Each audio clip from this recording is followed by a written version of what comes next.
Greetings of the day. Today, let us see the remaining stanzas from Thomas Gray's Elegy written in Country Churchyard. Last class, we saw that the poet, the speaker of this poem, he spends lonely night watching everything, what is happening in that village, that hamlet. The wife spent her evenings doing household duties. The children, they were overjoyed with their father's return, and they also compete with one another to get the first kiss from their father. But the father is no more, the husband is no more, so there are no such scenes. The death of the peasant put an end to that happy atmosphere in their life. Okay, that's what we saw. Then also we saw the reaped harvest, that is, the farmers used sickles and they plowed up their soil, they tilled the soil, they plowed a very rough and tough soil. They, but they did their work in a happy manner. They drove their cattle field, either it is horse or oxen. They drove the cattle also happily. They cut down the vast forest with their axes. Even trees bowed. Okay, trees அப்படியே வளைஞ்சு குடிச்சு என்னை வெட்டு அப்படின்னு சொல்லி. Okay, trees bowed to their strokes. And next we saw the peasants who boast of their descent from noble families, the highly placed people who are rich and beautiful. Okay, and all parts of the glory converge on the grave. So whatever the life may be, either the life is glorious, at last it will come to an end. So it will come to an end in death. Of course, the poet says. Then next he talks about the urn. Then next he talks about, what is the last stanza? The people who have celestial fire, the poets especially. There may be some poets lying in this tomb, but they were not familiar. Before the familiarity, they died. That's what the poet says. Okay, next one. But knowledge to their eyes her ample page, rich with the spoils of time, did never unroll and froze the genial current of the soul. See, here the poet talks about the knowledge. See, just a minute.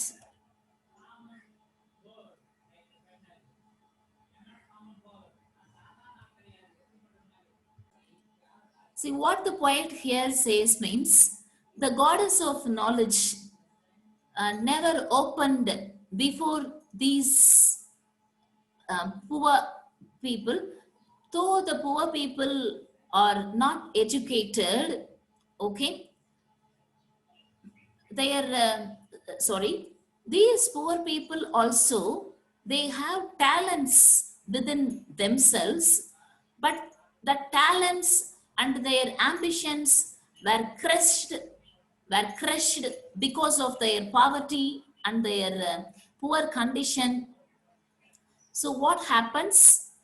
The free flow of their soul towards their cherished ideals were frozen by the cold poverty of the condition.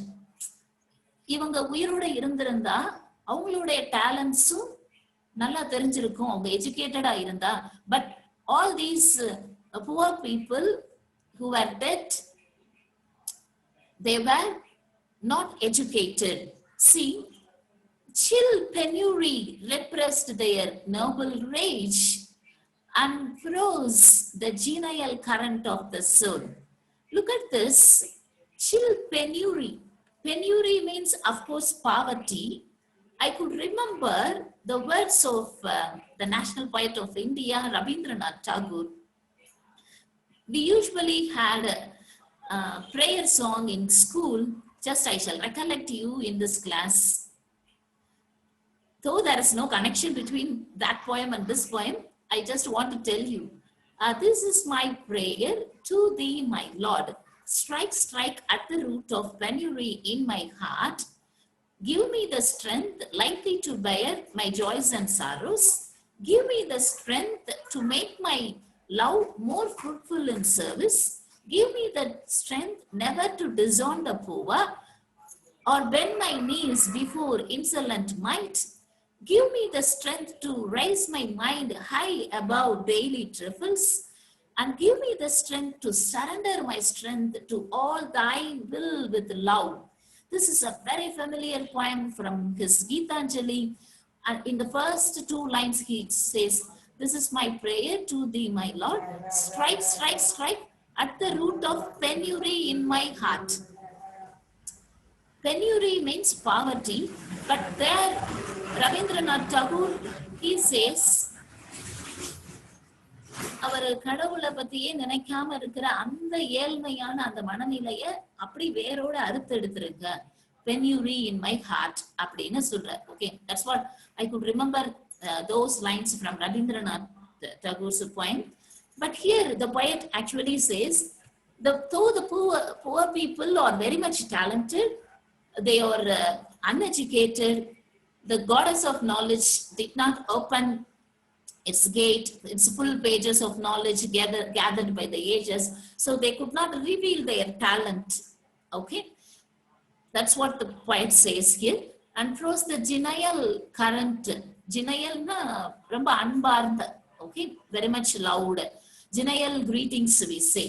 Okay, genial current of the south, full many a germ of purest race ring, the dark unfathomed caves of ocean beer, full many a flower is born to blush unseen and waste its sweetness on the desert air.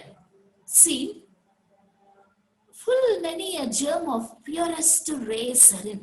See, if you go interior of the ocean, unfathomed caves of the ocean, அப்படியே ஆழமா உள்ள பகுதி, யாருமே போகாத ஒரு ocean. Okay, at the middle of the ocean, if you go into the deep ocean, we could see some precious stones. We could see some precious stones. That stones are not identified by the people in the shore. What the poet says, deep down in some nook in the middle of the ocean, there may be pure and precious stones, but they are not known to the ordinary people. Like that, there may be some precious people among this tombstones in the graveyard. அவங்களுக்கு மத்தியில ரொம்ப ப்ரீஷியஸா ஜெர்மா அவ்வளோ நல்ல பிரகாசமா இருக்கிற நோபல்மேன் கூட இருந்திருக்கலாம். But now they are not present. They might have attained a certain height, but they are not present now. The next he says, full many a flower is born to blush unseen, and many flowers, they are blossomed in some far away desert region, and it is also not seen by ordinary people. So it wastes its smell, it wastes its fragrance, it wastes its pleasant அந்த நறுமணமான அழகான அந்த இதெல்லாம் waste பண்ணதான் in the desert region, in the desert air, he says. So all its sweetness are wasted by those flowers which are in the desert region, the poet says. Some village Hampton, that with dauntless breast the little tyrant of his fields withstood, some mute inglorious Milton here may rest, some Cromwell guiltless of his country's blood. See, just I shall type here, who is Hampton? Have you ever heard of Hampton? Okay, I will just type here. John Hampton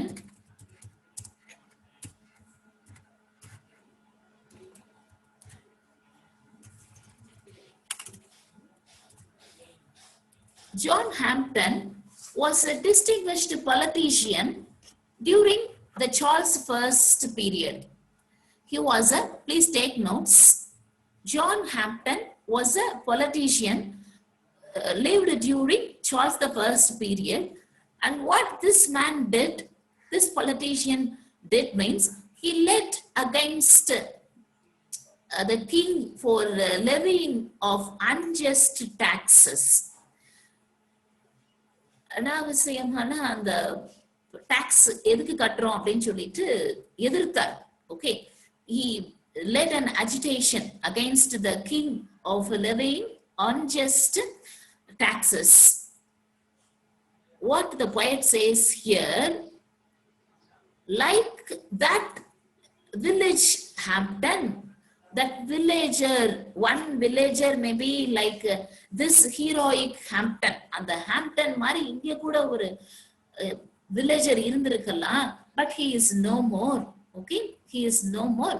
He says the hero might have fought against the loyal kings, that is loyal tyrant, avan kodungal aachikku edirthu poraadikalam, but there is no such villager like Hampden.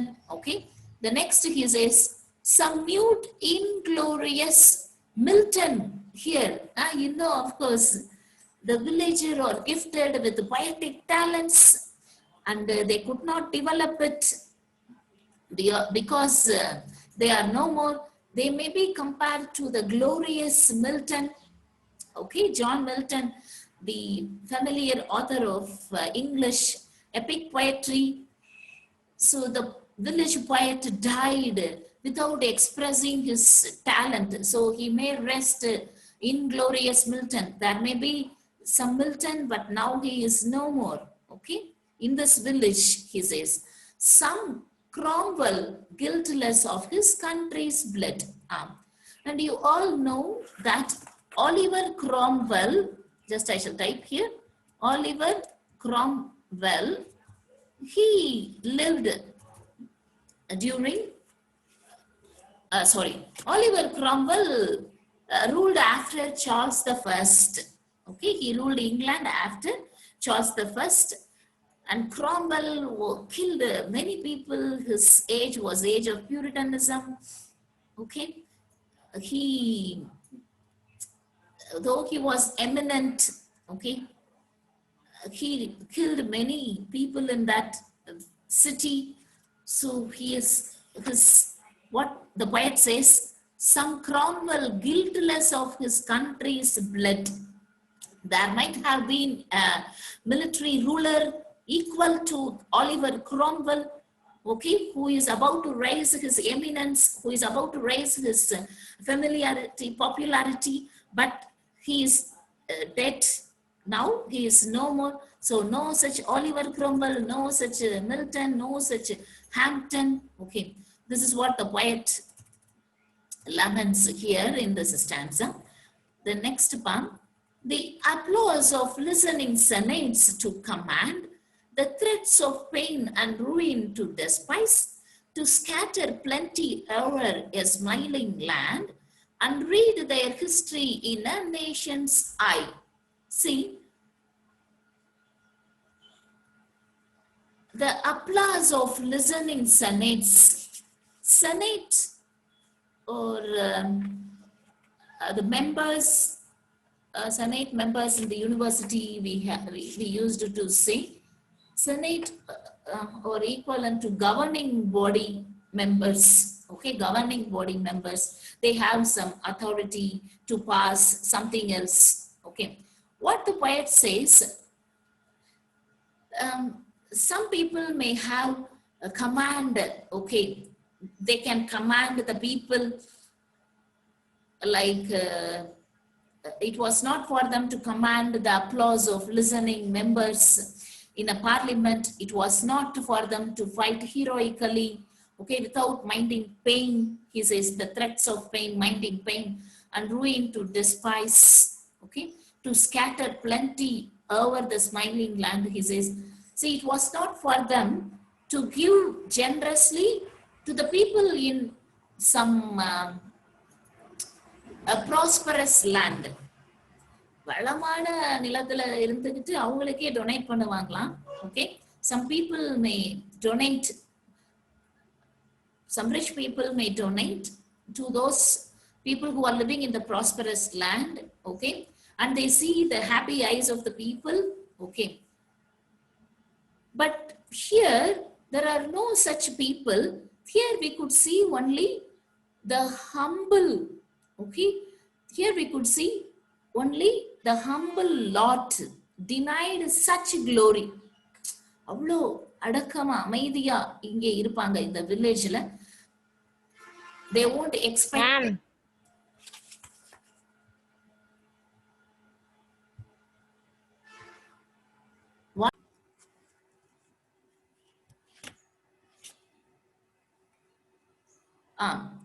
Look at the next stanza. Their lot forbade, nor circumscribed alone, their growing virtues, but their crimes confined, forbade to wade through slaughter through a throne, and shut the gates of mercy on mankind. See, the fate of the villagers did not only limit their glory, it also limited their chances to commit great crimes. Okay? See, the city people always commit crime, whereas the village people never commits crime. They would be very humble. They are harmless. Okay? The poet says, they did not wade through blood to climb on to a throne. ஒரு பதவிக்கு வரணும்னா மற்றவங்களை அடிச்சு அப்படி வரமாட்டாங்க, அவ்வளோ அமைதியா இருப்பாங்க. ஓகே, he says slaughter அப்படின்னா to kill. Okay, slaughter means to kill, to persecute, இப்படி சித்திரவதை பண்ணி கொல்றது. ஓகே, so they forbade தடை செய்யப்பட்ட. Okay, they forbade, they did not wade through blood to climb onto a throne. Okay, they did not shut out from their hearts mercy towards all men. Okay, they did not shut out their hearts mercy also towards all men. They would show mercy to all mankind. That's what this stanza reveals. Look at the next stanza. The struggling pants of conscious truth to hide, to quench the blushes of ingenious shame, or heap the shrine of luxury and pride, what with incense kindled at the muse's flame. See, these villagers, they did not suppress the truth to attain their ends. They struggling pang na pain. Okay, pang means vedanai. Okay, they did not keep down all sense of shame that they may succeed in their life. They did not flatter, okay, the great, or they write flattering poems, muse. See, look at the word muse. They did not even write flattery poems. They did not even write flattery poems. அதாவது act பண்ண மாட்டாங்க. They won't pretend. Okay, see, or heap the shrine of luxury and pride. தான் அப்படின்னு ஒரு பெருமையும் பேசிக்க மாட்டாங்க. With the incense kindled at the muse. Muse is goddess of poetry. Okay, even though they can write poetry, they won't write flattery poems. Okay, ma'am, good morning, ma'am. This is Saroja, ma'am.